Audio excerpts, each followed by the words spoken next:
In this session, we're going to be talking about dealing with thoughts.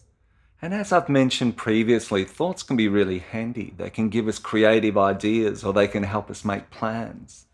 But they can also be problematic when we ruminate about the past or we worry about the future. Or when we create negative stories or narratives about ourselves or our experiences. Now, on the screen now are a few interesting statistics on thoughts.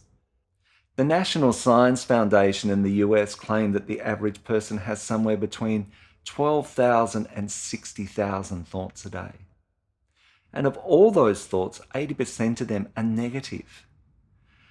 And 90% of those negative thoughts were actually the same thoughts we were having the day before. So that's rumination. And another study on thoughts showed that 85% of negative thoughts never happen. So it's fascinating when we put thoughts under the microscope like this and we can start to see a different perspective on our thoughts. So let's talk now about some common ways of dealing with thoughts and specifically negative or painful thoughts. Well, one of the most common ways of dealing with negative thoughts is using suppression. And this means we actively push away these thoughts. Or we might want to distract ourselves, so perhaps we watch a movie or we grab a drink with friends. Now, sometimes we might want to challenge our thoughts, and we can do this by finding counter-arguments. What we know from research is when we use suppression, we inevitably will rebound. So when we rebound, it means whatever we suppress comes back at us. And the same applies to distractions. So we can distract ourselves for a brief period or more extended period. But as soon as the distraction is over, the thought appears again.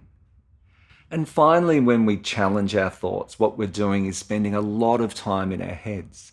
And we're expending a lot of energy finding counter-arguments.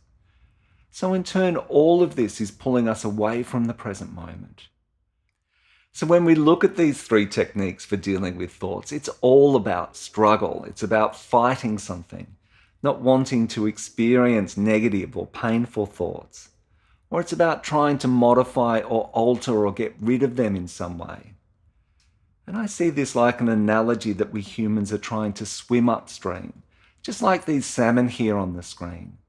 But instead of water, we're swimming against a constant current of thoughts. So what then does mindfulness tell us to do? Well, mindfulness tells us to deal with our thoughts a little differently. So rather than judging our thoughts or trying to modify or suppress them, mindfulness is about observing our thoughts and creating a distance from them. So mindfully dealing with thoughts means that we take our thoughts less seriously. And as a result, of course, there's no need to challenge our thoughts. And why would you when you know that your thoughts aren't necessarily true? And we also allow our thoughts to pass in a transitory fashion. So it's about letting go of struggle. So instead of fighting, it involves allowing things to be present and then allowing them to take their natural course. Okay, up next, we're going to look at what happens when we're thinking a lot.